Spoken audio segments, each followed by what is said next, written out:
Welcome into the program. Let's talk about the Bears. I've got 5 things on my mind right now about the Bears heading into the April 25th draft.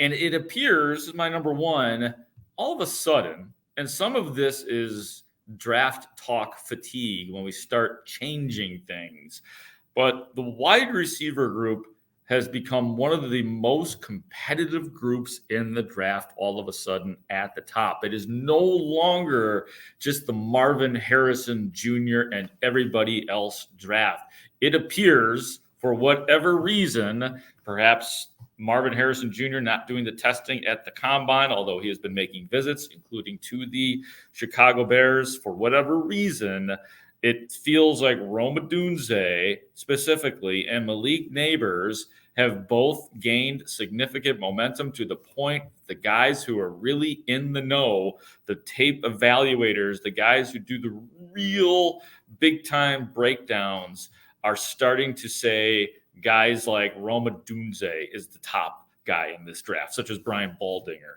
said that. Some people have Malik Nabers now as the guy that you should draft if you get to have the first wide receiver in the draft. I don't know, man. Sometimes you got to be careful of draft talk fatigue and people back off of Marvin Harrison Jr.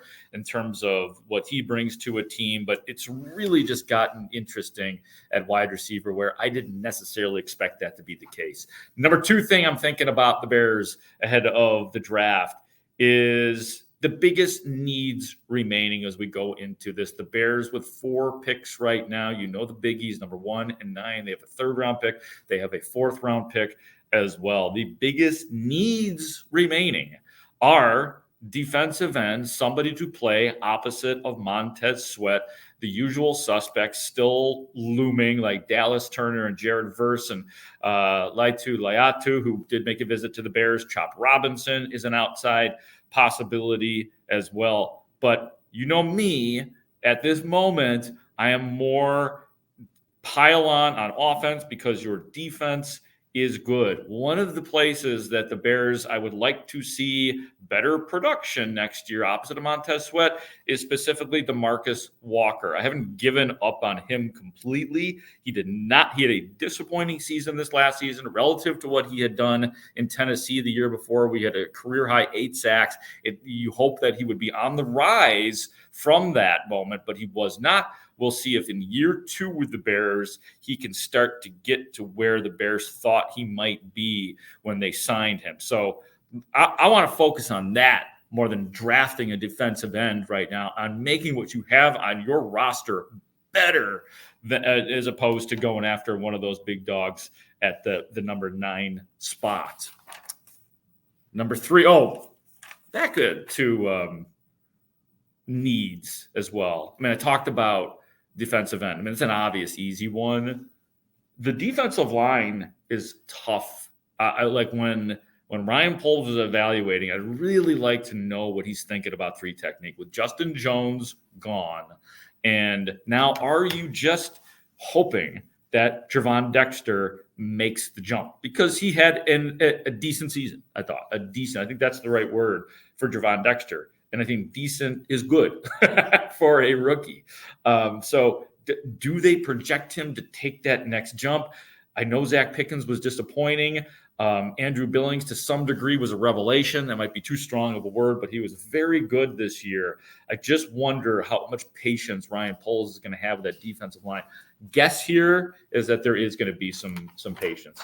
So that's number 2. Number 3, I'm thinking about right now is the offensive line. The Bears right now, left to right, Braxton Jones, Tevin Jenkins. Your center then, so we go left to right, is either Coleman Shelton, whom they've signed, or Ryan Bates, who Ryan Poles went out and got. So you have Nate Davis at right guard. That's not going to change. Darnell Wright at the right tackle spot. So I do wonder what he is thinking about Braxton Jones. I'm always trying to figure out what Ryan Poles is thinking about Braxton Jones, as in, if you have a chance to get a dominant defensive lineman and tackle like a Joe Alt, Are you going to go after that guy and get him and make Braxton Jones your swing tackle? Because I think that would be a fine idea from Ryan Poles if he thought about it. But he's kind of got this stubbornness about Braxton Jones, and not necessarily a bad stubbornness, because Braxton Jones has been fine as a left tackle despite being a 5th-round pick. So I'm always interested in that. Number 4, will Ryan Poles in the draft? Is it possible? How much are they fluctuating between got to have this guy at number 9 and best player available? I just want people to be ready for potential surprises if they are going best player available and some redundancy. I've talked about Brock Bowers at the tight end spot. Could there be a premium corner? I know it seems like they're set with Jalen Johnson having been paid and Tyreek Stevenson and Terrell Smith and just looking like a good young corner, but that's a premium positions. Could they pull the trick of the year that the Lions did last year, taking Jahmyr Gibbs in the top 10? And boy, did they have the last laugh on that. So just wanted people to be ready for potential surprises of things that you didn't even necessarily think about. And then the last thing, number 5 for us here on the Chicago Bears today, maybe one of the more exciting options. There are probably other more practical ideas for this draft, but the idea of trading up in the draft. Would the Bears do something like this if there was a guy that they just had to have? If there's somebody they have circled in that triumvirate of wide receivers that I was talking about? Again, they have just about nothing resource-wise that's going to help you to get there necessarily with those 3rd and 4th-round picks. You would have to give up something in the future. Are the Bears at the point where they would feel comfortable doing that? That would have to make Ryan Poles think, how built is this team right now? How fast can the Chicago Bears compete with those players if they were to get aggressive? Because if they don't feel like they're there yet and they're a couple years away, then you obviously have to stock the draft picks. But if they think you can win with those guys, I don't have a problem with them moving up and giving up, a future 1st-round pick. So it'd be really fascinating to see. Those are 5 things that I am thinking about the Chicago Bears right now. Hope you guys all have a great day. Thanks to Ray Diaz for producing the Daily Score. I'm Mark Grote.